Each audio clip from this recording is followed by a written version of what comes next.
नमस्कार मित्रों, मैं डॉक्टर राधाकृष्ण आपका स्वागत करता हूं। अब गायों को लेकर एक नई खबर आई है। नई खबर क्या है? ये खबर तो काफ़ी दिनों से चल रही थी, शायद आप तक पहुंच गई होगी कि अब तो गाय की ऐसी नस्लें आ गई हैं और वो भारतीय नस्लों से ही तैयार हुई हैं। भारतीय पशुपालकों के पास ही हैं, जिनकी कीमत 3 लाख से 4 लाख रुपए के आसपास है। दूसरी तरफ हमारी देसी गाय हैं, देसी गौपालक हैं, जो 3-4 गाय रख लेते हैं तो परेशान हो जाते हैं।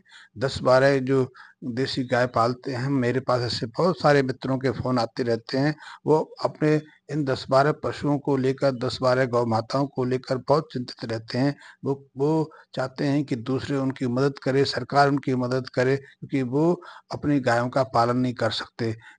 सरकार उनके लिए हर संभव तरह की मदद करे, फिर भी वो उससे परेशान रहते हैं, क्योंकि हमने कभी गायों का स्थान नहीं दिया। हमने गाय को सिर्फ या तो चित्र का स्थान दे दिया, पूजा का स्थान दे दिया। हमने सिर्फ उस पर मनगढ़ंत बातों का प्रचार किया। लेकिन दूसरी तरफ कुछ लोगों ने गायों को लेकर, पशुओं को लेकर प्रयोग कार्य किए और इसीलिए आज वो अपनी गाय की नस्लों को इतने ऊंचे तक पहुंचा पाए। शायद मेरी बात से मेरे बहुत सारे मित्र सहमत ना हों, क्योंकि उनके दिमाग में तो एक चीज बैठी है कि वो ऐसी गौ माता को अपने घर ले आए हैं जो दूसरी मंजिल पर चढ़ जाए, दूसरी मंजिल पर चढ़ते चढ़ते चाहे उसके खुद टूट जाए, चाहे उसके घुटनों में मोच आ जाए, चाहे कोई दूसरी समस्या खड़ी हो जाए, लेकिन वो उसी से खुश हैं। तो आजकल कुछ गाय की नस्लें ऐसी गुजरात में और पंजाब में देखने में आ रही हैं, जिनकी कीमत 3 लाख से लेकर 4 लाख रुपए है। और ये जो नस्लें हैं वो भारतीय नस्लों के माध्यम से बनी है। आपने अभी तो सिर्फ ब्राजीलियन गिर की नस्ल के बारे में सुना होगा, ब्राजीलियन गिर के बारे में सुना हुआ, जो 35-40 लीटर तक दूध दे देती है। लेकिन अब तो गिर की एक ऐसी नस्ल भी है जो प्रतिदिन 100 लीटर तक दूध दे देती है। 40-45 लीटर दूध देने वाली तो आज भी गुजरात के कई किसानों के पास है, कई पशुपालकों के पास है। और इस जो नई नस्ल है वो गिर के माध्यम से पैदा हुई है। इसको गिरलैंडो बोलते हैं। गिरलैंडो जो नई गाय की नस्ल है वो क्रॉस ब्रीड है। वो गिर की एक नस्ल को एचएफ के साथ क्रॉस करके, एचएफ के जो बुल होते हैं उनके सीमन से क्रॉस करके बनाई गई है। और ये जो गिरलैंडो नस्ल है वो 40-45 लीटर तक दूध प्रतिदिन दे देती है। एक बार में 20-22-25 लीटर तक दूध देती है। और इसलिए बहुत सारे जो गिरलैंड पशुपालक हैं वो इस चीज को लेके परेशान है कि सरकार उस दूध की कीमत ही नहीं देती, इसलिए उनको वो गिरलैंडो गाय का दूध जो है 25-30 लीटर तक बेचना पड़ रहा है। 40 लीटर तो उनको मिल जाए तो वो अपना सौभाग्य समझते हैं। दूसरी तरफ हमारे देसी गौपालक हैं, जिनकी गायें दूध देती नहीं या देती हैं तो 1-2 लीटर देती हैं। वो 1-2 लीटर दूध बेचने से ही प्रसन्न हो जाते हैं, या फिर उसकी कीमत ना मिलने पर दुखी होते हैं। दूसरी तरफ वो कृषि पालक हैं, वो पशुपालक हैं, जिनकी गायें 40 लीटर तक दूध देती हैं और वो ऐसे 5-7 गाय रख के ही सैकड़ों लीटर तक दूध को प्रतिदिन बेच देते हैं। और ऐसे कई पशुपालक गुजरात में हैं, पंजाब में भी है। पंजाब में पहले सुनने में आता था कुछ लोगों के पास ऐसी एचएफ गाय हैं जो 40-45 लीटर दूध देती थी, और उसको हम आश्चर्य मानते थे। हमारे लिए वो एक चमत्कारी वस्तु होती थी, एक जादू जैसा लगता था कि एक गाय 45 लीटर दूध कैसे दे सकती है। यदि आपसे आज कोई कहे कि कोई गाय 100 लीटर दूध देती है, इसका स्वयं अपना वजन ही 400 किलो के 450 किलो है, और वो प्रतिदिन 100 लीटर दूध दे दे, तो हमें भी आश्चर्य लगेगा कि आखिर वो ऐसा क्या दे देगी। लेकिन उन्होंने एक नई व्यवस्था डेवलप की है, एक नई प्रणाली विकसित की है। जो गाय इतनी मात्रा में दूध देती हैं, वो हरा चारा या सूखा चारा भूसा नहीं खाती। उनके लिए विशेष दाना तैयार किया जाता है, और वो गायों को पालने पर खर्च भी करते हैं। वो उन पर जितना खर्चा करते हैं उससे दोगुना वो प्राप्त कर लेते हैं। इसीलिए तो वो इतनी महंगी गाय पालते हैं। आम किसान तो लाख रुपए की बात सुन के उस रास्ते को छोड़ दें। तो ऐसे में यदि आप गौपालक हैं तो उस वास्तविकता को समझें कि आप अपने गायों को कैसे सही रूप से पाल सकते हैं। तो ये गिरलैंडो जैसी गाय हैं, उनको पालना सहज भी है, कोई मुश्किल भी नहीं है, क्योंकि ये गायें ज़्यादा बीमार भी नहीं पड़ती हैं। बीमार पड़ जाएँ तो सहजता से इनका इलाज भी हो जाता है, और ब्याने के 2 ढाई महीने के बाद ये पुनः ज्ञापन भी हो जाती हैं।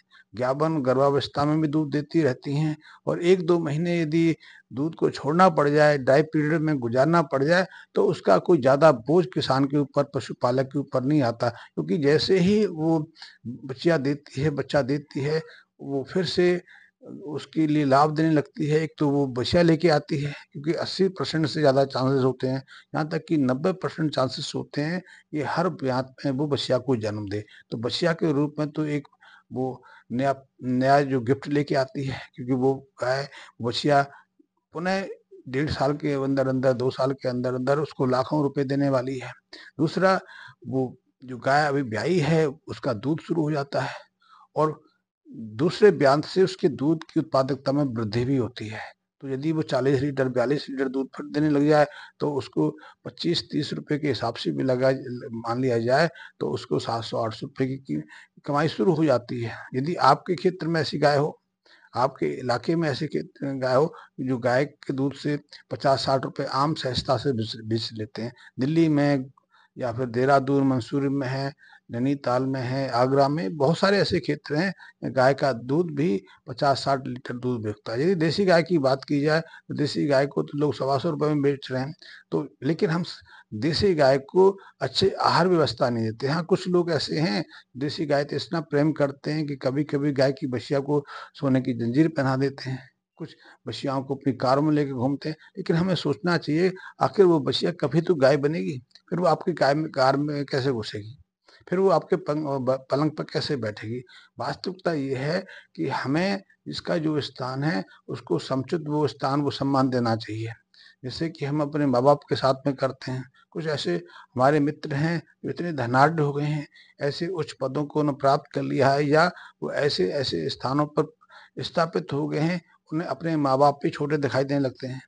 क्योंकि माँ-बाप ने तो अपने श्रम से, अपनी छोटी-मोटी नौकरी से उनको पालने का कार्य किया, उन्हें इतना इतना सपोर्ट किया कि वो इतने उच्च पदों को प्राप्त कर सके। लेकिन इतने ऊँचे पहुँचने के बाद वो अपने माँ-बाप में फिर एक नीचहीनता देखते हैं, वो उनमें एक कमी देखते हैं। बहुत सारे ऐसे मित्र मेरे पास आते हैं, वो कहते हैं कि उनकी माँ को पलंग पे बैठना नहीं आता, वो इतना तेल अपने सिर में, अपने बालों में लगा लेती है कि जिससे कि जो बेड के कपड़े खराब हो जाते हैं, चद्दरें खराब हो जाती हैं, तकियों पर तेल लग जाता है।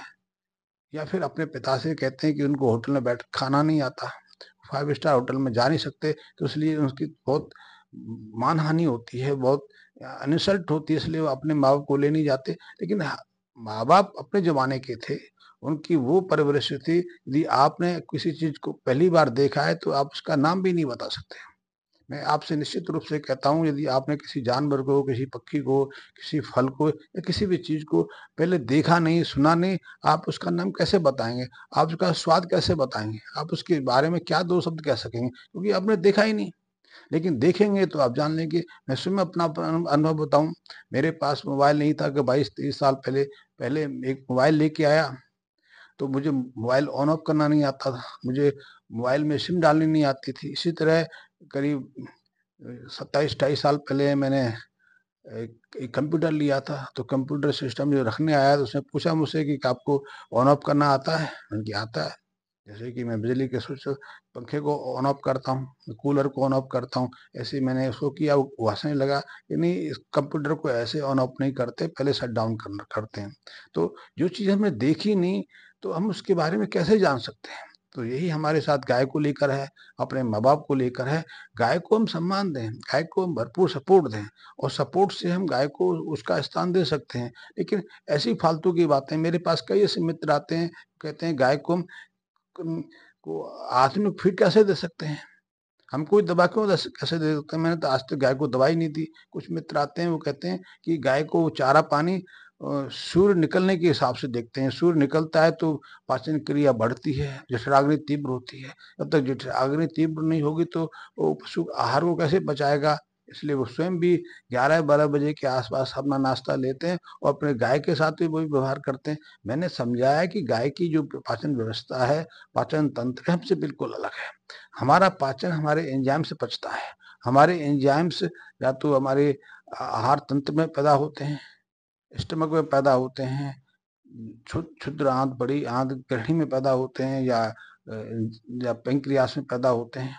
लेकिन गाय की जो पाचन प्रक्रिया है हमसे बिल्कुल अलग है। गाय की पाचन प्रक्रिया माइक्रोब्स पर आधारित है, माइक्रोफ्लोरा के ऊपर आधारित है, वो फर्मेंटेशन पर आधारित है। तो वहाँ वो फ़ॉर्मूला नहीं चलता है, लेकिन वो वही समझ के रखते हैं। तो ये गलतियाँ हो जाती हैं, इसलिए हम गाय को विकसित होने से रोक लेते हैं। इसीलिए हमने पिछले 50 सालों में भूलवश या अज्ञानतावश अपनी गाय का शारीरिक विकास बाधित कर दिया है। अब हमारी गाय के शारीरिक विकास समान रूप से विकसित ही नहीं हो पाता और ज़्यादातर गाय हमारी कुपोषित हैं। इसीलिए वो अपना प्रतिफल नहीं दे पाती हैं, उसका दूध सूख गया है, वो 3 साढ़े 3 साल तक गाभिन नहीं होती हैं। उनका हीट का पीरियड नहीं आ पाता है और या फिर बार-बार रिपीट होती रहती हैं, या फिर वो ज्ञापन हो जाएँ, बच्चे पैदा भी करें तो उनके बच्चे स्वयं अविकसित होते हैं। आपने देखा होगा कि आज हमारी गाय के बच्चे जो हैं वो बकरी के बच्चे जैसे हैं, जबकि गाय के बच्चे का वज़न जन्म के समय कम से कम 25 किलो के आस-पास होना चाहिए या 35 किलो तक उसका वज़न सामान्य है। लेकिन आजकल ज़्यादातर हमारी गाय जो बच्चा वज़न देती हैं, उनका वज़न 10-12 केजी से ज़्यादा नहीं होता। तो आप गाय को जब गाय के रूप में देखेंगे, एक पशु के रूप में देखेंगे तो उसकी ज़्यादा उन्नति कर पाएँगे। अन्यथा हमने गाय को सिर्फ़ एक यातना का